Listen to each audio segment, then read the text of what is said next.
नमस्ते आप सबको। आज हम समझेंगे इस क्लास में कि ग्रेविटी और जो न्यूटन के 3 लॉ हैं वो क्या न्यूटन की देन है या भारतवर्ष की देन है। तो इसमें कोई संशय नहीं कि आजकल हम जो पढ़ते हैं पश्चिमी सभ्यता की पुस्तकें और जो ज्ञान है उसमें न्यूटन का बहुत बड़ा योगदान है। और हर जगह हम पढ़ते हैं कि सर आइजैक न्यूटन ने ग्रेविटी देखी या समझी। जैसे उन्होंने देखा कि भाई एक पेड़ के नीचे बैठ के सिर पे अब आपका आके एप्पल लगा, तो उन्होंने कहा कि अरे ये तो ग्रेविटी है। तो पहली बार दुनिया को पता चला कि भाई ग्रेविटी है। उससे पहले तो लोग होते ही नहीं थे, उससे पहले लाखों साल की सभ्यता होती है, हजारों लाखों साल से लोग हैं। उन्हें क्या पता था भाई कि धरती पे भी कुछ गिरता है, कोई तो वजह होगी जो धरती पे गिरता है। तो सर आइजैक न्यूटन ने पहली बार हमें बताया। खैर, आज का टॉपिक है कि ग्रेविटी और न्यूटन के 3 लॉ। उसमें जाने से पहले एक प्रश्न आया है हमारे पास ईशांत से, फिर से भारत से। और प्रश्न ये किया गया है कि वेद कैसे आए और ब्रह्मा विष्णु महेश कौन है। तो इसका उत्तर यह है कि वेद जो है आज से 1-5-5-5-2-1-9-7-9 और 949-1121 ईयर्स पहले आए।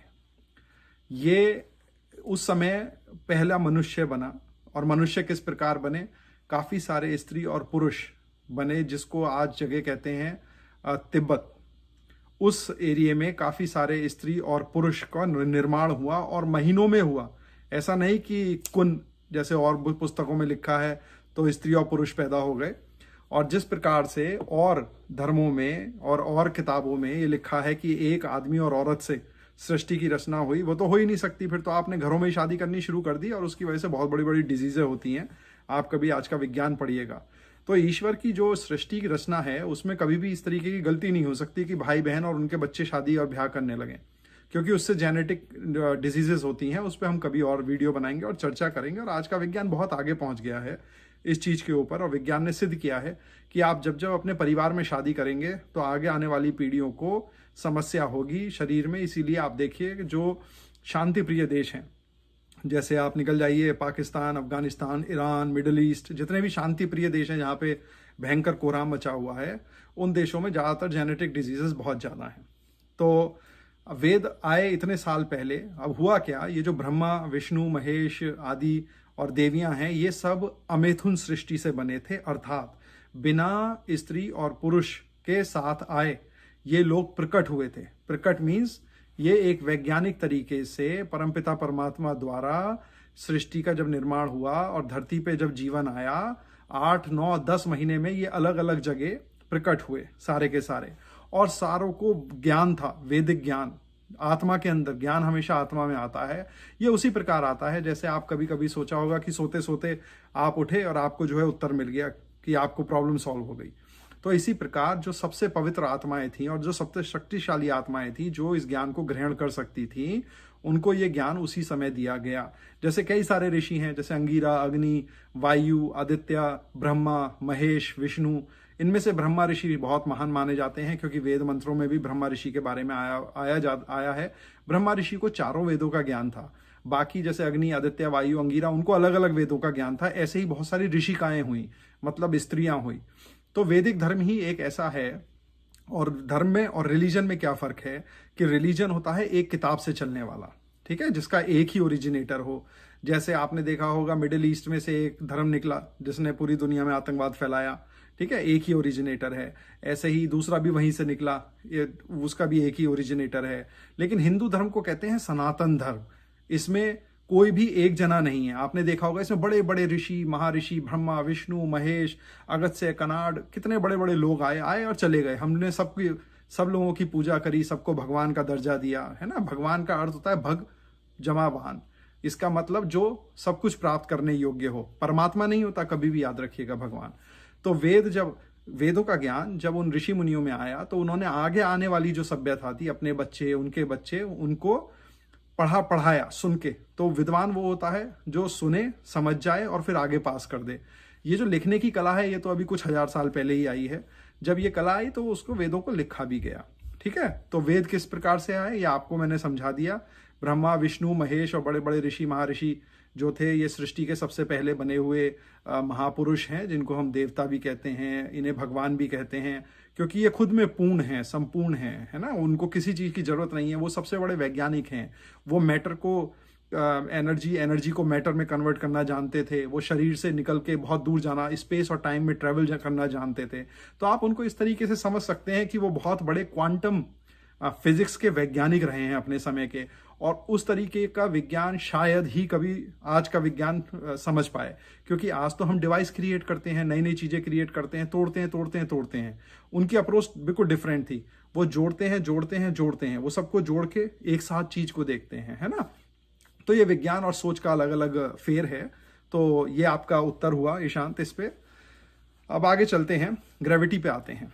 तो क्या होता है, जब 200-250 साल पहले तक अगर आपने देखा होगा तो पश्चिमी सभ्यता जंगलों में रहती थी, खाने को नहीं था, मार काट थी, कपड़े नहीं थे, है ना। भारत से ट्रेड होता था। आज से 250 साल पहले भारत का जीडीपी पूरी दुनिया में 25% के करीब था। आज तो इंडिया का पता नहीं, शायद 1-1.5% भी नहीं होगा जीडीपी।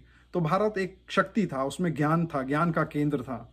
अब होता क्या है, जब पश्चिमी सभ्यता भारत के दरवाजे पे आके टकराई तो उन्होंने भारत से अच्छी अच्छी चीजें भी ली। जैसे उन्होंने वेदों को ट्रांसलेट किया, जैसे ग्रिफिथ ने किया, मैक्स मुलर ने किया, और बहुत सारे और वेस्टर्न स्कॉलर हैं जिन्होंने ट्रांसलेट किया, और उन्होंने उस विज्ञान को पाया। तो 200-250 साल पहले जब उन्हें ये दिखा कि अरे भारत में तो ये बहुत बड़ा ज्ञान का भंडार है, तो उन्होंने उसका उपयोग किया। और उन्होंने, आप सोचिए 200-250 साल में ही इतनी डिस्कवरी, इतने इन्वेंशंस हुए हैं जिसको आप सोच भी नहीं सकते। तो कुछ तो ऐसा रहा होगा कि अचानक इंडस्ट्रियल रिवॉल्यूशन भी हो गया, विज्ञान भी आगे बढ़ गया, शक्ति भी बढ़ गई। तो क्या होता है, जब ज्ञान का पिटारा मिल जाए आपको तो कुछ ऐसा ही होता है। लेकिन इसके विपरीत एक ऐसी सभ्यता है जो बिल्कुल ही, आप ये लगा लीजिए, जाहिल कौम है जिसे कहते हैं। वो मिडिल ईस्ट से वो भी शुरू हुई, वो भी भारत के दरवाजे पे टकराई, ये कहते हुए कि भाई काफिर हैं, इनसे तो हमारी नफरत है, हम तो इन्हें मारेंगे। वो भी भारत आए, उन्होंने नालंदा यूनिवर्सिटी जलाई। आप देखिए उनका कंट्रीब्यूशन, उन्होंने अच्छे अच्छे ग्रंथ जला डाले, है ना। उन्होंने लोगों को लाखों की संख्या में मार डाला, क्योंकि आप तो मूर्ति पूजक हैं। और उनकी देन दुनिया को क्या है, आप निकल जाइए पाकिस्तान, अफगानिस्तान, उनकी दुनिया को देन क्या है। जैसे भारत ने आईटी दिया, इंफॉर्मेशन टेक्नोलॉजी, भारत के बच्चे पूरी दुनिया में जाने जाते हैं, माने जाते हैं। गूगल का सीईओ, बड़े बड़ी कंपनियों के सीईओ हैं। उसी तरीके से ये जो मिडिल ईस्ट की जो सभ्यता है, उसने भी दुनिया को आईटी दिया, इंटरनेशनल टेररिज्म दिया। उनकी कला क्या है, वो क्या इन्वेंट करते हैं घर में बैठ के कि कैसे हम अपनी बेटी को या बेटे को बम बांध के कैसे उड़ाएं और जैसे ही वो जन्नत पहुंच जाएं। अरे भाई, अगर आपको इतना ही शौक है कि सबको जन्नत में जाना है, ये अल्लाह के पास जाना है, तो आप सभी अपने को फोड़ लीजिए और चले जाइए।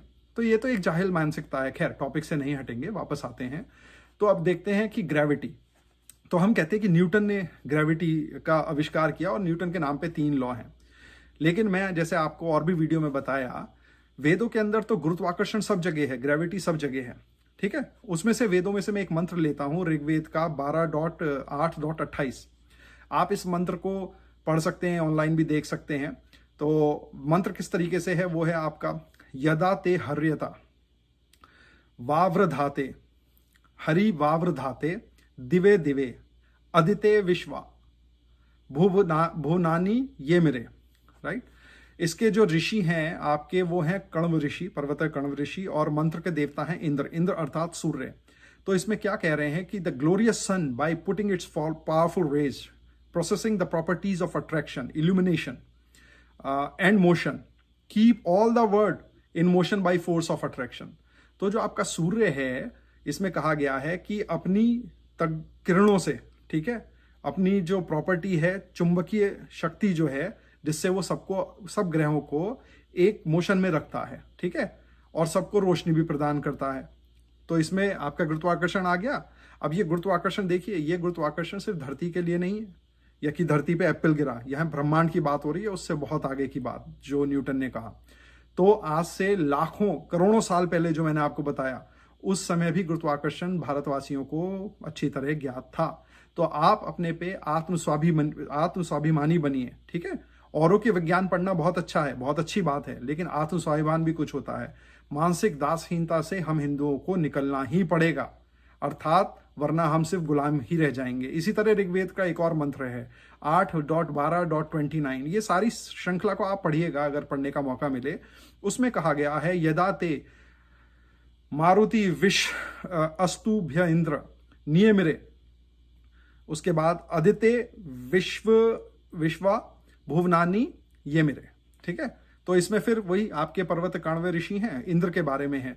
इसमें फिर कहा गया है that sun upholds all other globes, right, planets of solar system, family and other globe like earth are rendered form and habitable। तो इसमें तो दो बातें कह दी गई कि सूर्य की वजह से ही जीवन है, अर्थात सूर्य की रोशनी जो है वो ही धरती के पे जीवन के लिए रिस्पॉन्सिबल है, और सूर्य जो है धरती जैसे जो गोले हैं उनको सबको अपनी केंद्र में कक्षा में रखता है। यहां पे फिर से गुरुत्वाकर्षण की बात हो गई। ठीक है, अब सिर्फ इतना ही नहीं, ये तो वेदों की बात हो गई कि भाई करोड़ों साल पहले वेदों में लिखा है। मैं तो अभी आपको 1000 साल पहले का बताता हूं कि ब्रह्मगुप्त हुए हैं, इंडियन मैथमेटिशियन हुए हैं, उन्होंने अपने ही वर्क में ब्रह्मगुप्त ने लिखा है कि everything falls towards the earth because of attraction of earth. कुछ भी चीज, कोई भी वस्तु धरती की ओर ही गिरती है, धरती पे जो धरती कक्षा में धरती में होती है वो धरती की ओर ही गिरती है। और पानी जो है, पानी का नेचर फ्लो करना होता है और अग्नि का बर्न करना होता है। अब भाई इसमें क्या इतनी बड़ी बात थी, जब ये तो 1000 साल पहले भी पता था, ये कोई आज की तो बात है नहीं, है ना। ब्रह्मगुप्त से पहले आर्यभट्ट को भी पता था, उससे पहले आप कणाद ऋषि, कश्यप ऋषि, महर्षि जो हैं कश्यप ऋषि, जिन्होंने वैशेषिक दर्शन लिखा है, भारत का वैशेषिक दर्शन, ऐसे और भी दर्शन हुए हैं भारत में, ये सब वेदों से ही निकले हैं। तो आपके कणाद, जिनको आप कश्यप ऋषि के नाम से जानते हैं, उन्होंने भी गुरुत्वाकर्षण अपनी पुस्तक में लिखा हुआ है, वैशेषिक दर्शन को उठा के पढ़ लीजिए। तो क्रेडिट चला गया न्यूटन को, बाकी सब रह गए अपना सोचते हुए।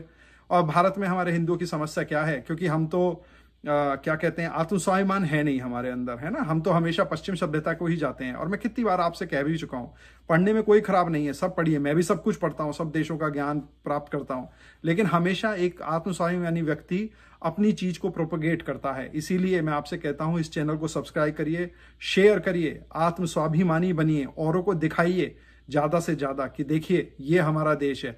अगर आपको लगता है ये वीडियो इंग्लिश में चाहिए, मैं आपको इंग्लिश में करके दूंगा, लेकिन आप ज्यादा से ज्यादा इसको प्रोपोगेट कीजिए। अब देखिए न्यूटन के 3 लॉ। न्यूटन का पहला लॉ क्या है, an object at rest stage at rest. ठीक है, ये पहला लॉ है। अब 1000 साल पहले ही कणाद यानी कश्यप ऋषि क्या कहते हैं, वेगः निमित्त विशेषात् कर्मणो जायते, any change of motion is due to force acted upon. हो गया, एज इट इज कॉपी कर दिया गया भाई। आप ये देखिए न्यूटन का पहला लॉ।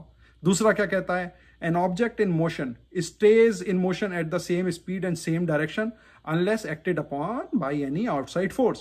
अर्थात कोई भी वस्तु, जैसे आप इसको लीजिए, यहां से हम लेते हैं, कोई भी वस्तु एक स्पीड पे जा रही है सेम डायरेक्शन में, जब तक इस पे कोई और फोर्स नहीं लगेगी तब तक इसका डायरेक्शन या स्पीड चेंज नहीं होगी। ठीक है, तो इसके लिए आप फिर से वैशेषिक दर्शन में पढ़ेंगे तो उसमें फिर लिखा है, वेगः निमित्ता विशेषात् कर्मणो जायते नियदितिक क्रिया प्रबंध हेतु, means change of motion is proportional to the applied force and is in the direction of the force. ठीक है, अब ये दूसरा हो गया न्यूटन का law, as it is copy हो गया भाई। ठीक है, अब तीसरा लॉ आपका क्या है, तीसरा क्या है, एक्शन हैज अपोजिट रिएक्शन। ठीक है, मतलब अर्थात आपने कुछ फेंका तो वो वापस आ जाएगा। ठीक है, फिर से वेगः संयोग वैशेषिक दर्शन में फिर से हो गया। अब आप मुझे बताइए, तीनों के तीनों जो आपके ये लॉज हैं, ये वैशेषिक दर्शन में दिए हुए हैं, न्यूटन ने ले लिए हैं, और हमने कह दिया कि भाई सिर्फ सर आइजैक न्यूटन थे, बाकी तो कोई थे ही नहीं। तो भारतवर्ष में ये बहुत जरूरी है आज के हमारे प्राइम मिनिस्टर मोदी जी को कि वो वेदों को और पुराने जो दर्शन हैं इन सबको स्कूलों में पढ़ाया जाए, मैंडेटरी किया जाए। और जो भी ये शांति प्रिय समुदाय ये कहता है कि ये सोशलिज्म के खिलाफ है, तो मेरी मोदी जी से विनती है कि आपको वेदों का ही पालन करना पड़ेगा, दुष्टों का संहार करना पड़ेगा। लातों के भूत बातों से नहीं मानते। ठीक है, वरना आप इस भारत के बच्चों को, हम जैसों को परमिशन दे दीजिए। जैसे 2 दीवाने हैदराबाद में हमारे भगवान राम को और बाकियों के बारे में कहते हैं, उन दीवानों को बता दें कि दीवाने और भी हैं भारतवर्ष में, और हम दीवानों का दिल सिर सटक गया तो 15 मिनट भी नहीं लगेंगे, ये लगा लीजिए। तो मोदी जी आपसे विनती है, या तो आप कर दीजिए इन्हें सही, वरना आप हमें सिर्फ 5 ही मिनट दे दीजिए, हम अपने आप ही सब शांत कर देंगे। ठीक है, इसी के साथ आप सब लोगों ने देखा कि ग्रेविटी क्या है, ग्रेविटी किसने दी। ठीक है, ये न्यूटन की देन नहीं थी। ठीक है, ये तो हमारे कनाद ऋषि और वेदों के अंदर ये सारा ज्ञान है। फिर अगली बार हम देखेंगे काल गणना क्या होती है। इसी के साथ आपको बहुत बहुत नमस्ते, धन्यवाद।